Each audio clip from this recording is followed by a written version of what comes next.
নমস্কাৰ সানি technology YouTube চেনেলৰ দৰ্শকসকললৈ মই সানি আপোনালোক সকলোকে পুনৰবাৰ স্বাগতম জনাইছো। দৰ্শকসকল আজি ৰাতিপুৱা আপোনালোকৰ বাবে বহুকেইটা গুৰুত্বপূৰ্ণ খবৰ যুগুত হৈছে। গোটেইকেইটা খবৰে আপোনালোকৰ বাবে বহুতেই গুৰুত্বপূৰ্ণ। সম্পূৰ্ণকৈ চাই থাকিব ভিডিঅ'টো অলপো স্কিপ নকৰাকৈ। দৰ্শকসকল এতিয়ালৈকে যদি ভিডিঅ'টো লাইক কৰা নাই প্লিজ এটা লাইক কৰি আমাক উৎসাহিত কৰিব। আপোনালোকৰ এটা লাইকে আমাক ভিডিঅ' বনাবলৈ উৎসাহ যোগায়। লগতে চেনেলটো যদি এতিয়ালৈকে ছাবস্ক্ৰাইব কৰা নাই তলত থকা যোনটো ছাবস্ক্ৰাইব বাটন আছে তাতে ক্লিক কৰি ছাবস্ক্ৰাইব কৰি সাইডত থকা যদি বেল আইকন আছে প্ৰেছ কৰি অল অপশ্যনটো ক্লিক কৰিব একেবাৰে নাপাহৰিব এনেকুৱা ধৰণৰ ৰেগুলাৰ খবৰসমূহ পাই থাকিবলৈ। দৰ্শকসকল আহক ভিডিঅ'টো আৰম্ভ কৰোঁ। দৰ্শকসকল এই মুহূৰ্তত আহি পৰিছে বহুকেইটা গুৰুত্বপূৰ্ণ খবৰ। আজিৰ প্ৰথমটো খবৰে হৈছে গেৰাণ্টি নীতি কিল, যাৰ বাবে ডুব ঠেলিলে জাতীয় পৰিষদ আৰু ৰাইজৰ দললৈ কংগ্ৰেছে। বিধানসভা নিৰ্বাচনত পৰাজয় স্বীকাৰ কংগ্ৰেছৰ, লগতে বিৰোধী পক্ষৰ ভূমিকা গ্ৰহণ কৰিব বুলি ঘোষণা কংগ্ৰেছৰ। লগতে অসম জাতীয় পৰিষদৰ বাবে বিজেপিৰ জয় সহজ হ'ব বুলি কংগ্ৰেছ দলে অভিযোগ কৰে। এক সংবাদমেলযোগে এই অভিযোগ কৰে দলটোৱে। অসম জাতীয় পৰিষদ আৰু ৰাইজৰ দলৰ বাবে মহাজোঁটে হেৰুৱালে 10খন আসন বুলি মন্তব্য কৰে কংগ্ৰেছৰ তত্ত্বাৱধায়ক জিতেন্দ্ৰ সিঙে। প্ৰয়োজন হ'লে চৰকাৰক সহায় কৰিম, অন্যথা অন্যায় দেখিলে মাত মাতিম বুলি ঘোষণা কৰে কংগ্ৰেছে। 5টা গ্যাৰাণ্টি লৈ ৰাইজৰ ওচৰলৈ গৈছিলোঁ, কিন্তু ৰাইজে যি জনাদেশ দিলে সেইটো মানি লৈছোঁ বুলি কয় আৰু কংগ্ৰেছৰ পৰাজয়ৰ বাবে নিজ দায় পাতি লয় কংগ্ৰেছৰ তত্ত্বাৱধায়ক জিতেন্দ্ৰ সিঙে। লগতে নতুন চৰকাৰক শুভেচ্ছা জনালেও কংগ্ৰেছ নেতৃত্বই। ইয়াৰ লগতে দৰ্শকসকল 2 নম্বৰ খবৰটি হৈছে কেতিয়া ঘোষণা কৰা হ'ব নতুন মুখ্যমন্ত্ৰীৰ নাম, চৰ্চা অব্যাহত। সদ্য ঘোষিত নিৰ্বাচনত বিজেপি দলে নিৰংকুশ জয়লাভ কৰিছে যদিও এতিয়াও ঘোষণা কৰা হোৱা নাই অসমৰ নতুন মুখ্যমন্ত্ৰীৰ নাম। এই সন্দৰ্ভত এতিয়ালৈকে কোনো চূড়ান্ত সিদ্ধান্ত লোৱা নাই।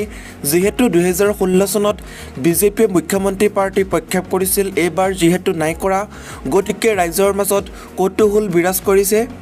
শেহতীয়াকৈ জানিব পৰা মতে 24 ঘণ্টা বা 48 ঘণ্টাৰ ভিতৰত নতুন চৰকাৰখনে শপত গ্ৰহণ কৰিব। এক বিশেষ সূত্ৰৰ ভিত্তিত ক'ব পাৰি যে 2টা প্ৰক্ৰিয়াৰে মুখ্যমন্ত্ৰী নিৰ্বাচন কৰিব। প্ৰথমতে বিজেপিৰ সংসদীয় কমিটিৰ যিজন প্ৰতিনিধি আহিব তেওঁ হয়তো নিৰ্বাচন কৰিব বিধায়কসকলৰ মতামত লৈ তাৰ ভিত্তিত। দ্বিতীয়তে সংসদীয় বোৰ্ডে প্ৰথমতে সিদ্ধান্ত গ্ৰহণ কৰিব আৰু সেই প্ৰতিনিধিজনক কেৱল গুৱাহাটীলৈ প্ৰেৰণ কৰিব মুখ্যমন্ত্ৰীৰ নাম ঘোষণা কৰিবলৈ। গতিকে তেতিয়াহে ৰাজ্যৰ মুখ্যমন্ত্ৰী কোন হ'ব জানিব পৰা যাব। যিহেতু বহুকেইটা গুৰুত্বপূৰ্ণ সিদ্ধান্ত গ্ৰহণ কৰিবলগীয়া আছে, সেইবাবে অহা 24 ঘণ্টা বা 48 ঘণ্টাৰ ভিতৰত চৰকাৰ গঠন কৰিব। গতিকে তেতিয়াহে ৰাজ্যৰ মুখ্যমন্ত্ৰী কোন হ'ব জানিব পৰা যাব। যিহেতু বহুকেইটা গুৰুত্বপূৰ্ণ সিদ্ধান্ত গ্ৰহণ কৰিবলগীয়া আছে, সেইবাবে অহা 24 ঘণ্টা বা 48 ঘণ্টাৰ ভিতৰত চৰকাৰ গঠন কৰিব। ইয়াৰ লগতে দৰ্শকসকল 3 নম্বৰ খবৰটি হৈছে নিৰ্বাচনী ফলাফলৰ পাছতে ৰাজ্যত হিংসাত্মক ঘটনা, বিজেপি জয় হোৱাই ক্ষোভতে কংগ্ৰেছ কৰ্মীৰ হাতুৰিৰে প্ৰহাৰ। এই মুহূৰ্তত আহি পৰিছে এটা ডাঙৰ খবৰ। নিৰ্বাচনী ফলাফলৰ পাছতে ৰাজ্যত হিংসাত্মক ঘটনা, বিজেপি জয় হোৱাই ক্ষোভতে কংগ্ৰেছ কৰ্মীৰ হাতুৰিৰে প্ৰহাৰ। লংকাত সংঘটিত হৈছে এই নিৰ্বাচনী ফলাফলৰ পাছৰ হিংসা। 92 নং লামডিং সমষ্টিৰ টঙিয়া গাঁও পঞ্চায়তত সংঘটিত হয় এই ঘটনা। সমষ্টিটোত বিজেপি বিজয়ী হোৱাৰ পাছতেই ক্ষোভিত কংগ্ৰেছ কৰ্মীয়ে বিজেপি কৰ্মীক হাতুৰিৰে প্ৰহাৰ কৰে। লংকাৰ কাকি 2 নং টকীয়াৰ জাকিৰ নামৰ বিজেপি কৰ্মীজনক প্ৰহাৰ কৰে কংগ্ৰেছী ছফিকুদ্দিনে। উল্লেখ্য যে জাকিৰৰ পত্নীয়ে বিগত পঞ্চায়ত নিৰ্বাচনত বিজেপি দলৰ পৰা সদস্য পদত প্ৰতিদ্বন্দ্বিতা কৰিছিল। সেই সময়ৰ পৰাই বিজেপি দলৰ কৰ্মী হৈ পৰা জাকিৰক বিভিন্ন সময়ত ভাবুকি দি আহিছিল কংগ্ৰেছ কৰ্মী ছফিকে। ইয়াৰ লগতে দৰ্শকসকল 4 নম্বৰ খবৰটি হৈছে বিধানসভা নিৰ্বাচনৰ ফলাফল ঘোষণাৰ পিছতে হিংসাত্মক ঘটনা, 4জনে হেৰুৱালে প্ৰাণ। 2 মে তাৰিখে ঘোষণা হোৱা নিৰ্বাচনৰ ফলাফলৰ পিছতে হিংসাত্মক হৈ উঠিছে পশ্চিমবংগৰ ৰাজনৈতিক মহল, কিয়নো হিংসাত্মক কাৰ্যত 4জনকৈ লোকে হেৰুৱালে প্ৰাণ। ৰাজ্যখনৰ কেইবাখনো ঠাইত মাৰপিটৰ ঘটনা পোহৰলৈ আহিছে। কেইবা ঠাইত দলীয় পাৰ্টীৰ কাৰ্যালয় ভঙাৰ লগতে নন্দীগ্ৰামত বিজেপিৰ কাৰ্যালয়ত অগ্নি সংযোগৰো চেষ্টা চলায় দুৰ্বৃত্তই, যাৰ বাবেই ভাৰতীয় জনতা পাৰ্টীয়ে অভিযোগ উত্থাপন কৰে এই সকলো হিংসাত্মক কাৰ্য তৃণমূলৰে পৰিকল্পনা। নন্দীগ্ৰামত মমতা বেনাৰ্জীয়ে পৰাজয় বৰণ কৰাত এইদৰে উগ্ৰ হৈ পৰিছে সমৰ্থকসকল। দক্ষিণ পাৰগনা আৰু নদিয়াত 2গৰাকী বিজেপি কৰ্মীৰ মৃত্যু, বৰ্ধমানত এগৰাকী তৃণমূলক কৰ্মী আৰু উত্তৰ 24 পাৰগনাত ISFৰ এগৰাকী কৰ্মীৰ মৃত্যু হয়। ইয়াৰ লগতে দৰ্শকসকল 5 নম্বৰ খবৰটি হৈছে এটা ডাঙৰ খবৰ। ৰিপুন বৰাৰ পদত্যাগ পত্ৰ গ্ৰহণ নকৰিলে অসম প্ৰদেশ কংগ্ৰেছ কমিটিয়ে অধ্যক্ষ হিচাপে কাম কৰাৰ নিৰ্দেশ জিতেন্দ্ৰ সিঙৰ। ৰিপুন বৰাৰ পদত্যাগ পত্ৰ গ্ৰহণ নকৰিলে অসম প্ৰদেশ কংগ্ৰেছ কমিটিয়ে অধ্যক্ষ হিচাপে কাম কৰাৰ নিৰ্দেশ জিতেন্দ্ৰ সিঙৰ নিৰ্বাচনৰ ফলাফল ঘোষণাৰ পিছতে পৰাজয় বৰণ কৰাত অসম প্ৰদেশ কংগ্ৰেছ কমিটি তথা সভাপতি পদৰ পৰা পদত্যাগ কৰিছিল ৰিপুন বৰাই।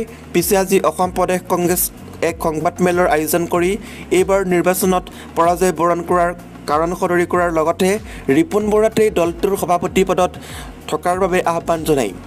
পৰাজয়ৰ কাৰণ হিচাপে সংবাদমেলত সদৰি কৰে যে অসম জাতীয় পৰিষদ আৰু ৰাইজৰ দলৰ বাবে বহু ভোট ভাগ হৈ যায়। কেইটা দলৰে প্ৰধান উদ্দেশ্য বিজেপিৰ পৰাজয় হিচাপে লোৱাত ৰাইজেও কিছু দুমোজাত পৰে কাক দিব ভোট, সেই ভোট বিভাজনৰ সৃষ্টি হয়। 10খনতকৈ অধিক আসন নতুনকৈ গঠিত হোৱা দল দুটাৰ বাবেই হেৰাব লগা হয় কংগ্ৰেছ আৰু যাৰ বাবে এই পৰাজয়। আজি জিতেন্দ্ৰ সিঙৰ উপস্থিতিত হোটেল গেটৱে গ্ৰেণ্ডত অনুষ্ঠিত হোৱা এই সভাত কংগ্ৰেছৰ নিৰ্বাচিত বিধায়কসকলৰ খাতেও গুৰুত্বপূৰ্ণ বৈঠকত মিলিত হয়। বিৰোধী দলপতি নিৰ্বাচিত কৰাৰ সম্ভাৱনা। এই সম্ভাৱনা উপত্যকাৰ পৰা বিৰোধী দলপতি বিচাৰিব কংগ্ৰেছৰ বৰাক উপত্যকাৰ একাংশ বিধায়কে। বিৰোধী দলপতি নিৰ্বাচিত কৰাৰ ৰাজনীতি আৰম্ভ কৰিছে কংগ্ৰেছে। চৰ্চাত দেৱব্ৰত শইকীয়া, ৰূপজ্যোতি কুৰ্মী, ৰকিবুল হুছেইন, কমলাক্ষ দেৱ পুৰকায়স্থৰ নাম। ইয়াৰ লগতে দৰ্শকসকল 6 নম্বৰ খবৰটি হৈছে এটা বিগ ব্ৰেকিং নিউজ এই মুহূৰ্তত আমাৰ হাতত আহি পৰিছে। কুম্ভ মেলাৰ পৰা অহা 99% ব্যক্তিৰ দেহত COVID-19 পজিটিভ। কুম্ভ মেলাৰ পৰা অহা 99% ব্যক্তিৰ দেহত COVID-19। মধ্যপ্ৰদেশৰ কুম্ভ মেলাৰ পৰা 99% ব্যক্তিৰ দেহত কৰোণা ভাইৰাছ। কুম্ভ মেলাৰ পৰা অহা ব্যক্তিক লৈ চিন্তিত হৈ পৰিছে মধ্যপ্ৰদেশ চৰকাৰ। মেলাৰ পৰা অহা 22জন ব্যক্তিক বৰ্তমান পলাতক। প্ৰশাসনে কোনো সন্ধান পোৱা নাই 22জনকৈ ব্যক্তিৰ। মেলাৰ পৰা অহা প্ৰতিজন ব্যক্তিৰে 14 দিনৰ কোৱাৰেণ্টাইনৰ ব্যৱস্থা মধ্যপ্ৰদেশ চৰকাৰৰ। ইয়াৰ লগতে দৰ্শকসকল 7 নম্বৰ খবৰটি হৈছে লুৰিণজ্যোতি গগৈৰ ভাল ৰাজনৈতিক ভৱিষ্যত আছে। অখিল গগৈৰ সন্দৰ্ভতো মন্তব্য কৰিলে মন্ত্ৰী হিমন্ত বিশ্ব শৰ্মাই। দেওবাৰে ঘোষণা কৰা হ'ল অসম বিধানসভা নিৰ্বাচনৰ ফলাফল। ৭৫খন আসন জয়েৰে বিজেপি মিত্ৰজোঁটে ৰাজ্যত পৰৱৰ্তী চৰকাৰ গঠন কৰাটো প্ৰায় নিশ্চিত হৈ পৰিল। প্ৰথমবাৰলৈ নিৰ্বাচনত প্ৰতিদ্বন্দ্বিতা কৰি অসম জাতীয় পৰিষদে এখনো আসন দখল কৰিবলৈ সক্ষম নহ'ল। নাহৰকটীয়া আৰু দুলীয়াজান সমষ্টিত জাতীয় পৰিষদৰ হৈ প্ৰতিদ্বন্দ্বিতা আগবঢ়োৱা দলটোৰ সভাপতি লুৰিণজ্যোতি গগৈ পৰাজয় বৰণ কৰিলে। যুৱ ৰাজনীতিকগৰাকীৰ পৰাজয়ৰ পিছত এতিয়া প্ৰতিক্ৰিয়া প্ৰকাশ কৰিছে মন্ত্ৰী ডক্টৰ হিমন্ত বিশ্ব শৰ্মাই। হিমন্ত বিশ্ব শৰ্মাই কয় যে লুৰিণজ্যোতি গগৈৰ ভাল ভৱিষ্যত আছে। এটা দলক 2-3 মাহতে নেতৃত্ব দি জিকা ইমান সহজ নহয়। পৰাজয়ৰ পিছতো তেওঁ ৰাজনীতিত থাকিব লাগে, অসমৰ ৰাইজক সেৱা আগবঢ়াব লাগে বুলি মন্তব্য কৰিছে হিমন্ত বিশ্ব শৰ্মাই। আনহাতে শিৱসাগৰ সমষ্টিৰ পৰা প্ৰতিদ্বন্দ্বিতা আগবঢ়াই জয়লাভ কৰা ৰাইজৰ দলৰ সভাপতি অখিল গগৈৰ সন্দৰ্ভতো বিশেষ মন্তব্য কৰে হিমন্ত বিশ্ব শৰ্মাই। হিমন্ত বিশ্ব শৰ্মাই কয় যে ছাত্ৰ তথা সংগ্ৰামী ৰাজনীতিৰ পৰা সংসদীয় ৰাজনীতিত তেওঁ ভৰি দিছে। মই আশা কৰিম ইমান দিনে তেওঁ কৰা অসংসদীয় কামৰ পৰা তেওঁৰ উত্তৰণ হওক, ভাল বিৰোধীৰ ভূমিকা গ্ৰহণ কৰক। আমি যাতে অসমৰ বুকুত ৰাস্তা জ্বলোৱা টায়াৰ জ্বলোৱা কাম দেখিবলৈ নাপাওঁ, অসমত বিকাশৰ ৰাজনীতি হওক, এইবুলি মন্তব্য কৰিছে অখিল গগৈ হৈ হিমন্ত বিশ্ব শৰ্মাই। ইয়াৰ লগতে দৰ্শকসকল 8 নম্বৰ খবৰটি হৈছে 2024ত মোদীৰ বিৰুদ্ধে যুঁজিবলৈ মমতা বেনাৰ্জী হ'ব নেকি বিৰোধীৰ একমাত্ৰ আশা। পশ্চিমবংগত আকৌ জয়লাভ কৰিলে তৃণমূল কংগ্ৰেছে। বিজেপিৰ চমকপ্ৰদ প্ৰচাৰ অভিযানৰ পিছতো গতিৰোধ কৰিব নোৱাৰিলে তৃণমূল কংগ্ৰেছৰ। এনে অৱস্থাত এতিয়া প্ৰধানমন্ত্ৰী মোদীৰ বিৰুদ্ধে ৰাজনৈতিক যুঁজ দিবলৈ বিৰোধীৰ একমাত্ৰ অস্ত্ৰ মমতা বেনাৰ্জী হ'বগৈ বুলি বহুতে ভাবিছে। বৰ্তমান সময়ত কংগ্ৰেছৰ অৱস্থা পানীত হাঁহ নচৰা। গতিকে সৰ্বভাৰতীয় পৰ্যায়ত মোদীৰ বিৰুদ্ধে বিজেপিৰ একমাত্ৰ অস্ত্ৰ হৈ পৰিবগৈ নেকি মমতা বেনাৰ্জী। দেশ 5খন ৰাজ্যত ঘোষণা হ'ল নিৰ্বাচনী ফলাফল। অসম, তামিলনাডু, কেৰালা আৰু পুডুচেৰীত প্ৰায় ভবাৰ ধৰণেই ফলাফল ওলাইছে। কিন্তু পশ্চিমবংগ নিৰ্বাচনক লৈ ব্যাপক উৎসুকতা আছিল সকলোৰে মাজত। আৰু 200তকৈ অধিক আসনত জয়লাভ কৰি মমতা বেনাৰ্জীয়ে পুনৰ জয় কৰিলে পশ্চিমবংগ। নিৰ্বাচনৰ সময়ত মমতা বেনাৰ্জীয়ে দেখুৱালে আচৰিত শক্তি। আঘাতপ্ৰাপ্ত ভৰিৰে প্ৰচাৰ চলাই নিয়া মমতাই ভোটাৰৰ সহানুভূতি লাভ কৰিবলৈ সক্ষম হৈছিল বুলিও ক'ব বিচাৰে। জয়লাভ কৰাৰ পিছত মমতাই এতিয়া ভৰিৰ প্লাষ্টাৰ খোলাৰ লগতে হুইল চেয়াৰৰ পৰাও নামিলে। পশ্চিমবংগৰ নিৰ্বাচনী যুদ্ধখন মোদী আৰু মমতাৰ মাজতে সীমাবদ্ধ থাকিল আৰু ছবি স্পষ্ট যে মমতা বেনাৰ্জীয়ে পুনৰ জয়লাভ কৰিলে পশ্চিমবংগ। খেলা হবে শ্লোগান মমতাৰ জয়ৰ অন্যতম কাৰণ বুলি ক'ব পৰা যায়। প্ৰতিটো নিৰ্বাচনৰ দৰে পশ্চিমবংগৰ বিধানসভা নিৰ্বাচনতো বিজেপিয়ে প্ৰচাৰত নমাইছিল দলটোৰ সকলো শীৰ্ষ পৰ্যায়ৰ নেতাক ভাগ লৈছিল ইখনৰ পিছত সিখন চকুত লগা নিৰ্বাচনী সভাত কিন্তু কাৰ্যত এই সকলোবোৰেই যেন মিছা প্ৰমাণিত হ'ল পশ্চিমবংগ জয় কৰাটো যে ইমান সহজ নহয় সেই কথা বিজেপিৰ নেতাসকলেও ভালদৰে জানিছিল ইয়াৰ কাৰণ আছিল কেইবাটাও ৰাজ্যখনত এতিয়াও বিজেপিৰ এটা মজবুত পৰিকাঠামো নাই লগতে তৃণমূল পৰ্যায়ত এতিয়াও শিপাব পৰা নাই দলটো ঠিক সেইদৰে মুছলমান ভোটাৰে ৰাজ্যখনৰ প্ৰায় 100টা সমষ্টিত মুখ্য ভূমিকা পালন কৰে আৰু তেওঁলোকে বিজেপিক পৰাস্ত কৰিবলৈ অন্য পাৰ্টিৰ সৈতে যাবলৈ সদায় প্ৰস্তুত ক্ষমতাত থকাৰ পিছতে মমতা বেনাৰ্জীয়ে নিৰ্বাচনী প্ৰচাৰত বিভিন্ন চকুত লগা আঁচনি গ্ৰহণৰ প্ৰতিশ্ৰুতি দিছিল যদিও এটা বৃহৎ সংখ্যৰ লোকে ৰাজ্যখনত বিজেপিৰ শাসনলৈ অহাটো বিচাৰিছিল কিন্তু সাধাৰণ দৰিদ্ৰ আৰু কুদলিতসকলে নিজৰ জীৱন ধাৰণৰ মাজত মান উন্নতিৰ বাবে মমতা বেনাৰ্জীৰ ওপৰতে বিশ্বাস কৰিছিল গতিকে তেওঁলোকে বিজেপিৰ পক্ষে অৱস্থান নকৰিলে ইয়াৰ লগতে দৰ্শকসকল 9 নম্বৰ খবৰটি হৈছে আগন্তুক 4 দিনলৈ ৰাজ্যত প্ৰবল বৃষ্টিপাতৰ লগতে বতাহ ধুমুহা অহাৰ সম্ভাৱনা ৰুষ্ট প্ৰকৃতি আগন্তুক 4 দিনলৈ ৰাজ্যত বতাহ বৰষুণ অহাৰ সম্ভাৱনা ব্যক্ত কৰিছে বতৰ বিজ্ঞান কেন্দ্ৰই জনোৱা মতে মঙলবাৰৰ পৰা শনিবাৰ পৰ্যন্ত ৰাজ্যৰ বিভিন্ন প্ৰান্তত কম বেছি পৰিমাণে বৰষুণ অহাৰ সম্ভাৱনা আছে আনকি ঠায়ে ঠায়ে বতাহ ধুমুহা অহাৰো আগজাননী দিছে বতৰ বিজ্ঞান কেন্দ্ৰই জনোৱা মতে উৰিষ্যাৰ সাগৰীয় উপকূলত সৃষ্ট নিম্নচাপ আৰু বতৰৰ কেতবোৰ প্ৰাকৃতিক পৰিঘটনাৰ বাবে বিহাৰৰ আকাশেৰে আৰু হিমালয়ৰ পাদদেশত সাগৰ পৃষ্ঠৰ পৰা মাত্ৰ 900 মিটাৰৰ পৰা 1.5 কিলোমিটাৰ ওপৰেৰে বতাহ বলি আছে আৰু এই বতাহ মে'ৰ প্ৰথম সপ্তাহতে অসমসহ উত্তৰ পূৰ্বত প্ৰৱেশ কৰাৰ সম্ভাৱনা আছে গতিকে ইয়াৰ ফলতে ৰাজ্যৰ বিভিন্ন প্ৰান্তত ঘণ্টাত 40ৰ পৰা 60 কিলোমিটাৰ বেগত বতাহ ধুমুহা হোৱাৰ সম্ভাৱনা আছে কেৱল অসমতে নহয় মেঘালয় নাগালেণ্ড আৰু অৰুণাচল প্ৰদেশৰ ঠাই বিশেষে বতৰে কালৰূপ ধাৰণ কৰিব পাৰে আনহাতে আগন্তুক 4 দিনত তাপমাত্ৰা স্বাভাৱিকতকৈ কিছু কম হোৱাৰ সম্ভাৱনাৰ কথাও জনাই বতৰ বিজ্ঞান কেন্দ্ৰই ইয়াৰ লগতে দৰ্শকসকল এই মুহূৰ্তত আহি পৰিছে এটা বিগ ব্ৰেকিং নিউজ আহি পৰিছে বহু ছাত্ৰ ছাত্ৰীৰ মাজত এটা প্ৰশ্ন উত্থাপন হৈছে তাৰ ওপৰত এই ভিডিঅ'টো বনাইছোঁ 2021 বৰ্ষৰ মেট্ৰিক আৰু হায়াৰ ছেকেণ্ডেৰী পৰীক্ষা বাতিল কৰিবনে পষ্টপন কৰিব বহুত ল'ৰা ছোৱালীৰ মাজত এইটো প্ৰশ্ন উত্থাপন হৈছে বহুত ছাত্ৰ ছাত্ৰীৰ মাজত যে হিমন্ত বিশ্ব শৰ্মাই এতিয়ালৈকে কোনো ধৰণৰ কিয় ঘোষণা কৰা নাই তো ফাইনেলি ঘোষণা কৰিছে হিমন্ত বিশ্ব শৰ্মাই ঘোষণা কৰিছে যে মেট্ৰিক পৰীক্ষা পাতিবনে পিছুৱাই দিব ইয়াতে লিখা হৈছে নিউজটো সঠিক নিউজটো মই তাতে আছে মই আপোনালোকক দেখাই দিছোঁ ইংলিছত লিখা আছে নিশ্চয় দেখিছে Assam board exam 2021 Seba HSLC likely to announce discussion on postponement of examination today মানে পৰীক্ষাটো হ'বনে নহয় ইয়াতে কৈছে যে এতিয়ালৈকে এনাউন্স কৰা নাই লাইকলি টু অফিচিয়েলি এনাউন্স কৰা নাই হিমন্ত বিশ্ব শৰ্মাই কিন্তু